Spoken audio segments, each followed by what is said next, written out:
A palavra que foi dada no início desse culto, vamos transmitir ela de novo aqui. Filipenses 4,12 diz assim: tanto sei estar humilhado, como também ser honrado. De tudo, em todas as circunstâncias, já tenho experiência, tanto de fartura como de fome, assim de abundância como de escassez. Tudo posso naquele que me fortalece. Aleluia!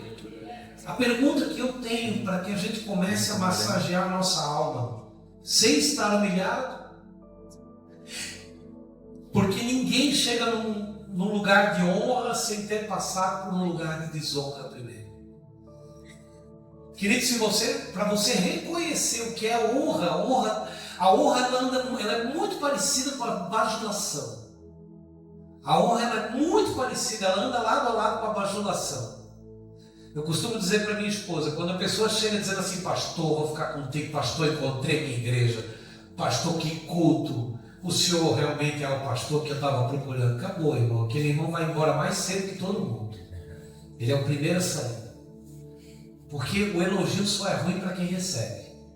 Se a pessoa não sabe administrar elogio, ela vai ser enredada por ele. E ela vai sair do lugar de honra para o lugar de bajulação. E não demora muito, ela quer mais bajulação. É como se fosse um alimento para a alma dela. Egocentrismo. A honra é diferente. A honra passa por você, mas não para em você. Porque a honra é através de você para que chegue a Cristo. Toda pessoa que for falar contigo, mas como Deus te usa, que maravilhoso, gostei dessa palavra, tocou em mim, me transformou, mudou a minha vida, eu preciso repensar o meu cristianismo. Essa pessoa encontrou um caminho para reordenar a sua vida. Mas muitos que vêm dizendo, muitas vezes, quando acontece conosco, que acontece muito mesmo, as pessoas ficarem maravilhadas com o que foi dito, mas se eu me maravilhei é porque eu não entendi. Porque todo culto ele tem 3 fases: exortação, consolação e edificação. Se você não é primeiramente exortado, você nunca será consolado. Porque eu só posso ser consolado quando eu estou ferido, quando eu passei por exortação. Exortação é chamada de atenção, é puxão de orelha, é dizer para mim, sem estar humilhado, exortar. Aí lá no meio ele vai dizer assim: também tenho experiência em todas as áreas, tanto a ter fartura como a ter fome. Tenho experiência, experimentei fartura, experimentei fome. E nós estávamos diante de um povo no domingo passado pregando, e eu estava dizendo, muitas pessoas que passaram fome, que passaram necessidade de comida. Eu não vou dizer, há uma diferença entre você passar fome e você não ter aquilo que você gosta de comer. É diferente, você pode ter o que comer, mas não é o que você gostaria de comer. Aquilo vai te sustentar, vai te alimentar, mas não tem prazer naquilo. Você pode comer um pão com banho, pão com banho e açúcar. Quem já comeu? Delicioso, aleluia, que letra, aleluia. Ele sustenta, mas não deixa saudade. Não deixa saudade, mas sustenta, alimenta. Amém? Então há uma diferença. E muitas pessoas que hoje têm tudo e comem de tudo o tempo todo, estão regaladas com dinheiro, condição, escolhem o que fazer, não olham mais para aquele que está na calçada. Aquele que está na rua, continua na rua. E ainda às vezes é taxado de vagabundo. Talvez até seja. Talvez não queira nada com nada. Mas eu preciso dar a ele uma oportunidade. Se eu der uma oportunidade, 2 ou até 3 oportunidades, e eu ver que realmente não vale a pena investir, aí realmente, por que choras ainda por Saul, quando eu já o abandonei, disse o Senhor para Samuel. Deus tentou com Saul, tentou, mas não deu. Fez o que pôde, mas não conseguiu. Tentou com Eli, viu que Eli não respondia, começou a falar com Samuel quando era menino. Samuel, Samuel. Samuel corria para Eli e dizia: me chamaste? Ele disse: não, torna a deitar-te. Mas a questão era Deus tentando falar com Eli durante toda uma vida sacerdotal. como nunca ouviu, agora as crianças ouvem. Porque se Deus não conseguir chamar a nossa atenção, até pedras clamarão, diz a Bíblia. Aleluia! Há uma necessidade de eu começar a olhar, se eu realmente tudo posso naquele que me fortalece, será que eu posso ser humilhado? Será que eu sei estar humilhado? Será que eu sei ser honrado? Porque o pior de ser humilhado, muitas vezes, é não saber ser honrado. A honra também derruba, irmãos. A honra derruba mais facilmente do que a humilhação. Porque por uma humilhação você luta para ser honrado, mas por uma honra você não luta para ser humilhado. Você já está no alto, você pode trocar a honra por bajulação.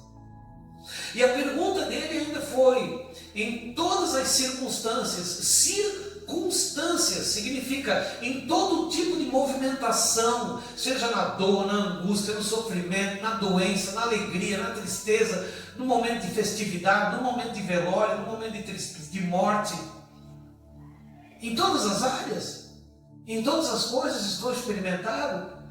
Ele continua dizendo, tenho experiência tanto de fartura como de fome. E ele continua dizendo, assim de abundância como de escassez. Irmão, nós temos um curso que a gente faz chamado Cristão Curado.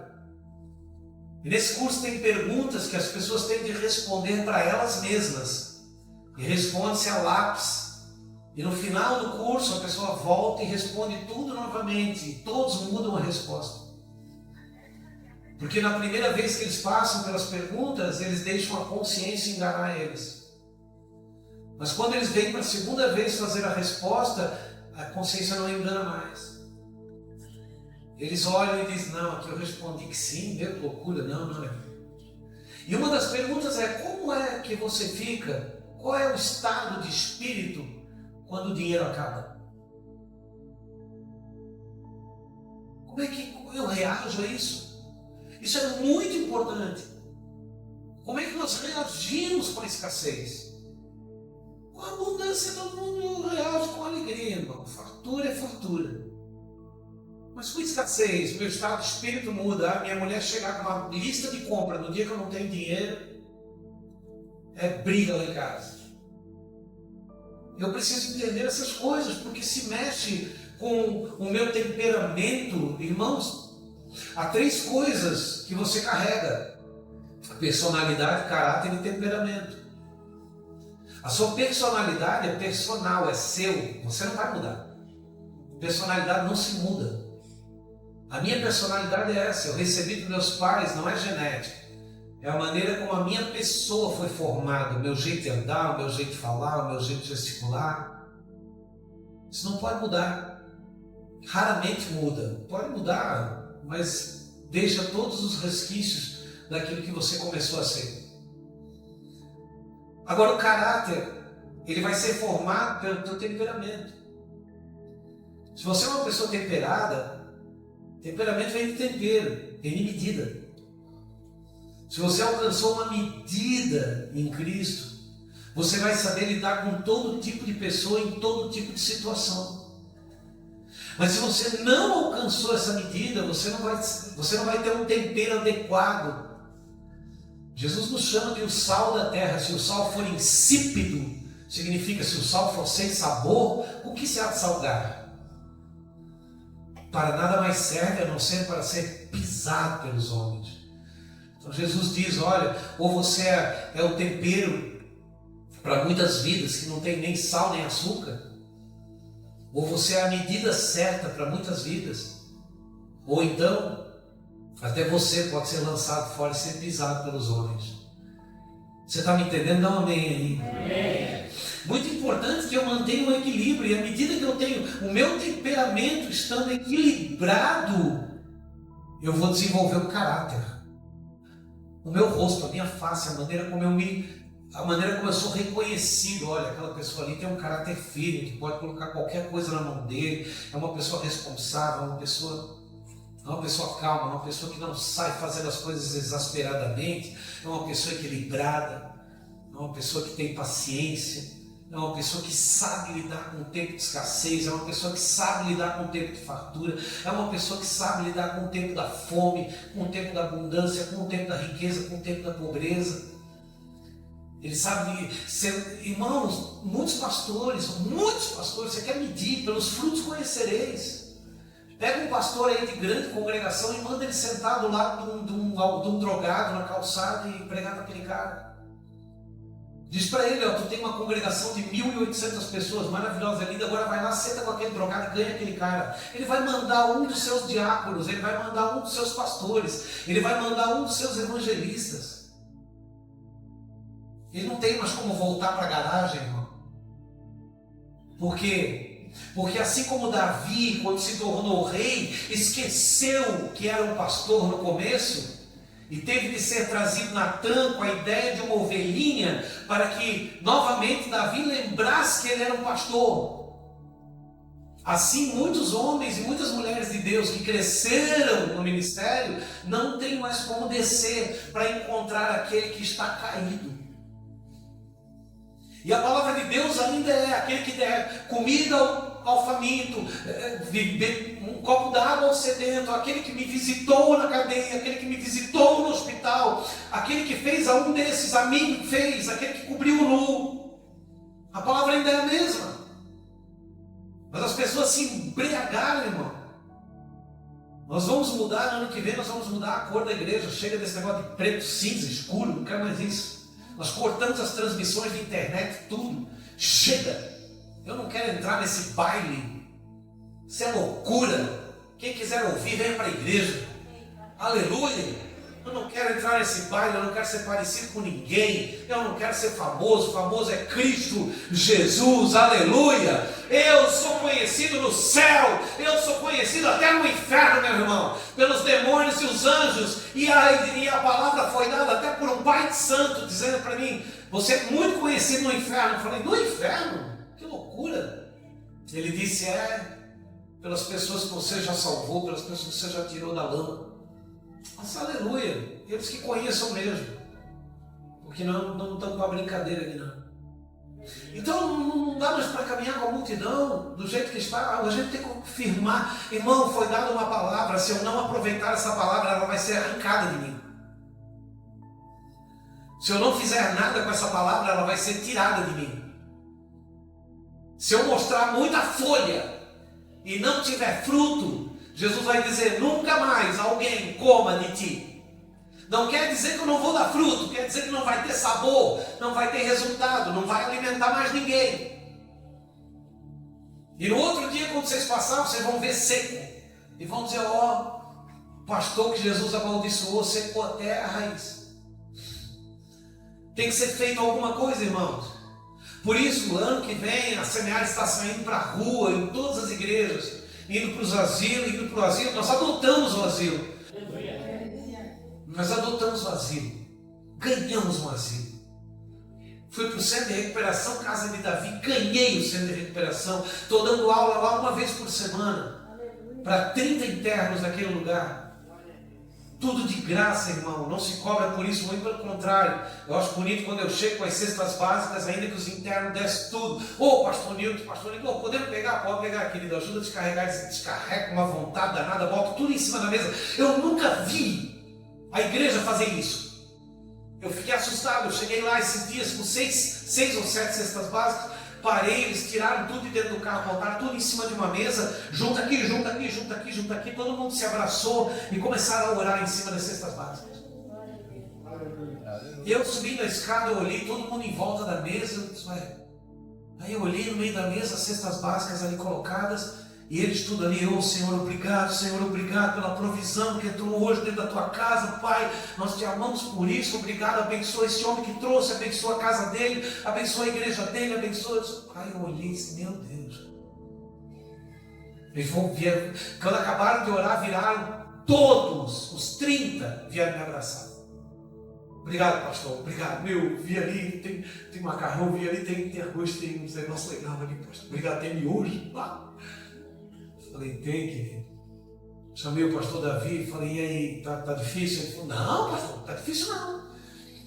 Eu disse: mas tu tem lugar para isso? Tu não, alguns dormem assim, só no colchão aqui fora, e à medida que vai vagando o lugar, a gente vai trazendo para dentro da sala. Mas eles tocam de dormir aqui embaixo da cobertura, sem parede, irmão. Eu disse, mas tu não tem lugar? Ele disse, mas eu também não cobro, pastor, é de graça. Eles entram aqui, a gente tem pasta de dente para todo mundo, tem escova de dente para todo mundo, tem cama para todo mundo, tem travesseiro, tem fronha, nós damos um jeito. Cara, eu falei, quem é que está fazendo isso hoje em dia? Tu vai no centro de recuperação, é R$1.500 para colocar um interno lá dentro, quando não é mais. Miseráveis. Por isso eu me afasto de alguns lugares. Eu não tenho aliança com todo mundo. Eu tenho aliança com quem tem aliança com Cristo. Aleluia. Fora isso, eu estou fora. Eu não preciso caminhar com a multidão. Não quero mesmo. Faço questão. Aleluia. Agora vamos lá. Pastor, eu acho que eu não estou experimentado. 1 Coríntios 10, versículo 13.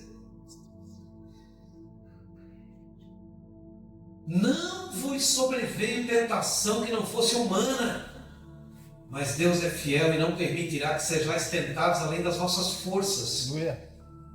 Pelo contrário, juntamente com a tentação vos proverá o livramento, de sorte que a possais suportar. Aleluia. Aleluia! Irmão, não tem tentação espiritual. Vamos ligar de novo lá? Está quente? Para fora. Não tem tentação espiritual. Tentação é na carne. Você não pode ser tentado espiritualmente. Você é provado espiritualmente. A prova vem no espírito.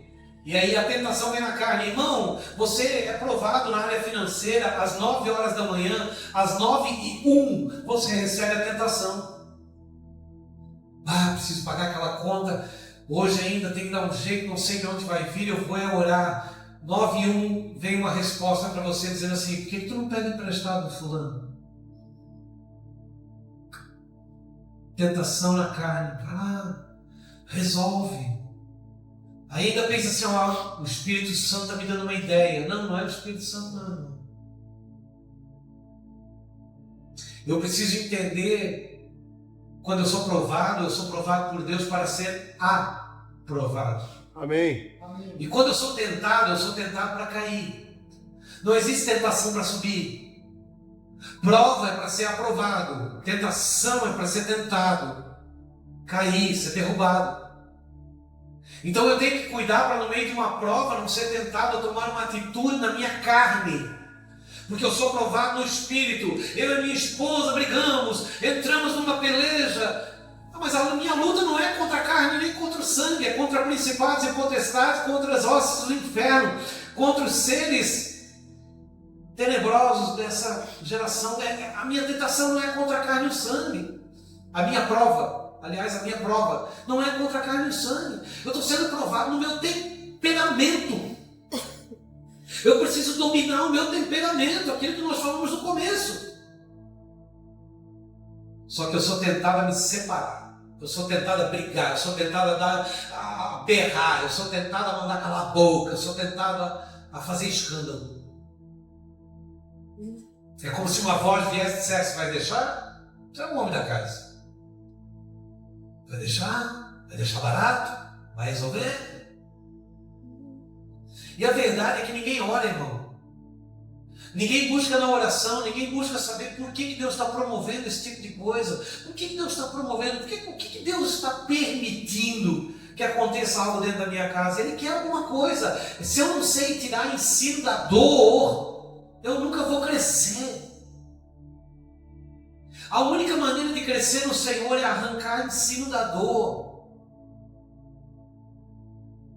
Ontem me trouxeram: pastor, ora por aquela mulher. A mulher já teve 4 filhos, todos os filhos, quando está na hora de nascer, morrem. Vamos orar. Corri para o joelho. Vamos orar. Oh Senhor, em nome de Jesus. Deus disse: ei, todas as vezes que eu enviei um filho, ela abortou. Agora, quando eu envio um filho para ela, que ela deseja ter essa criança, quando chega na hora de nascer, eu estou esperando a oração dela. Eu não estou esperando para matar ele no ventre, mas eu estou esperando que essa mulher se arrependa, que essa mulher se humilhe, Que ela diga: Senhor, me perdoa pelos abortos que eu pratiquei, eu quero essa criança, eu preciso dessa criança. Que ela deseje. Não que ela diga: eu sou fraca, meu útero, minhas trompas. Não. Eu já tomei vitamina, eu tomo injeção tal. Me trouxeram tudo que estava fazendo, isso não adianta. Vai orar. A tua luta não é contra a carne e o sangue. Aquela criança continua ali, ela é tirada, o feto é tirado. O que deixou de existir foi o espírito. Então a luta é para manter e perseverar o espírito. Aleluia! E a gente leva tudo para a carne e diz: se Deus quis assim. Deus não quer. Deus não quer matar ninguém, Deus não quer falir ninguém, Deus não quer destruir ninguém financeiramente, Deus não quer. O problema é que nós nos conformamos. Romanos capítulo 12, versículo 2, não vos conformeis com este século, com este mundo, mas transformai-vos pela renovação do vosso entendimento. Aleluia. Para que possais experimentar qual seja a boa, perfeita e agradável vontade de Deus. Amém. Se eu não mudo aqui, eu não experimento aqui, não recebo aqui. Eu preciso saber por que essa luta, por que dessa luta. Senhor, eu vou contigo no pleito, Senhor, eu vou contigo no pleito até o final. Agora que eu já fiz, eu posso falar sábado à noite, morrendo da fome. Falei para minha esposa: franguinho grelhado, uma saladinha, isso assim, assim. O Espírito Santo veio e falou: 3 dias sem pão e sem água. Oh, glória. Falei: qual é o propósito, Senhor? Resgatar riquezas presas no mundo espiritual. Oh, glória. Quero te devolver tuas heranças. Falei: eu topo, Senhor. Olhei para minha esposa e falei: nem pergunta se eu estou em jejum, só me lembra, para eu não cair em tentação. Sábado, domingo, segunda, terça, quarta-feira voltamos. Glória a Deus. Pagar preço de oração, pagar preço de jejum. Escuta, quando ele diz assim, há uma casta, a esta, Jesus disse: esta casta só se expulsa com jejum e oração. O que vem primeiro? A oração vem depois? A oração não vem por último, ela vem depois. Se você não quer sacrificar, não adianta orar. Vigiar e orar. Vigiar e orar. O que vem primeiro? Se você não quer vigiar, não adianta orar. Tudo está em ordem na Bíblia. Vigiar e orar para que não entreis em tentação. Primeiro você tem que vigiar. Não adianta orar. Você precisa vigiar para não cair em tentação. Depois você ora. Mas a gente não atenta para por posicionamento da palavra, o que vem primeiro. Aí vem essas Bíblias com tradução moderna que facilita a leitura e engana todo mundo. Eu peguei uma Bíblia dessas e eu abri e estava escrito que Deus a ninguém tenta e Ele também não pode ser tentado pelo mal. Está lá em Tiago capítulo 5. Deus a ninguém tenta e Ele mesmo não pode ser tentado pelo mal. Então Deus a ninguém tenta. E depois eu fui num outro capítulo, num outro versículo que eu estava lendo, estava escrito assim: e Deus tentou, não me lembro agora qual foi o personagem. Jó. E Deus tentou a Jó. Eu disse: olha, tem uma contradição aqui. Deus a ninguém tenta. Fui no original do hebraico, não é tenta. Prova. Irmão, o meu povo está sendo enganado porque lhe falta conhecimento. Irmão, a editora, ela oferece uma Bíblia que é mais fácil de ler e de entender. A pessoa troca a Bíblia. Por que a Bíblia, mas pastor, aquela ali eu leio e não entendo. Por que você não entende? Você já leu aquela palavra que fala lá no final de Mateus, que diz assim, e então Jesus abriu-lhes o entendimento para que compreendessem o Evangelho. Jesus abre o entendimento dos discípulos depois de caminhar com eles 3 anos. Eles ainda não compreendiam as Escrituras, eles não compreendiam os pergaminhos. Se o Espírito Santo não vos revelar, não haverá entendimento. É Ele que convence do pecado, da justiça e do juízo. É Ele que abre os olhos espirituais. É Ele que tira as escamas dos olhos. Aleluia! Abre em 2 Coríntios capítulo 3. 2 Coríntios capítulo 3. Me ajuda, Espírito Santo. Amém. Olha o que diz aqui, ó. Versículo 12. Nós já vamos para a ceia. Nós atrasamos um pouquinho. Você fica rapidinho aqui, ó. Versículo 13. 2 Coríntios 3:13. Não somos como Moisés, que punha véu sobre a face, para que os filhos de Israel não atentassem na terminação do que desvanecia. Sabe, deixa eu te explicar. Quando Moisés descia do monte, a sua face brilhava, porque ele esteve com Deus.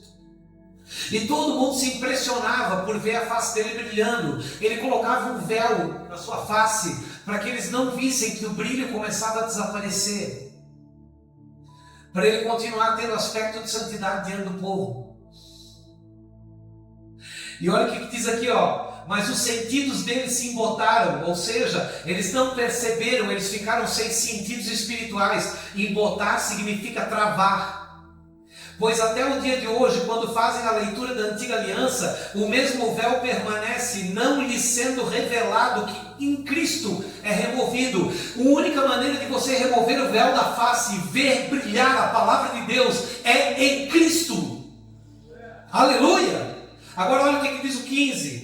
Mas até hoje, quando é lido Moisés, o véu está posto sobre o coração deles. Onde é que está o véu? Não é na mente, não é nos olhos, é no coração, para que não entendam a palavra. Quando, porém, olha isso aqui, quando, porém, algum deles se converte ao Senhor, o véu lhe é retirado. Ora, o Senhor é o Espírito, e onde está o Espírito do Senhor? Aí há liberdade. Aleluia! A única maneira de chegar, muita gente vem e diz assim: pastor, eu leio a Bíblia e não entendo. Peça para o Espírito Santo revelar. A Bíblia não pode ser traduzida. Quando eu vou num culto que o pastor diz assim, ó, eu aqui entendo o que? Você não entende nada. Eu aqui acho que você não acha nada. Eu aqui penso que você não pensa nada. Porque se você está entendendo, achando ou pensando, ainda é você, não é o Espírito Santo. Há algo que Ele quer nos revelar. Aleluia, você está aqui, amém? E vamos fechar aqui, ó, para a gente poder cear. Salmo 121:1. Elevo os olhos para os montes. De onde me virá o socorro? O meu socorro vem do Senhor, que fez o céu e a terra. Escuta uma coisa.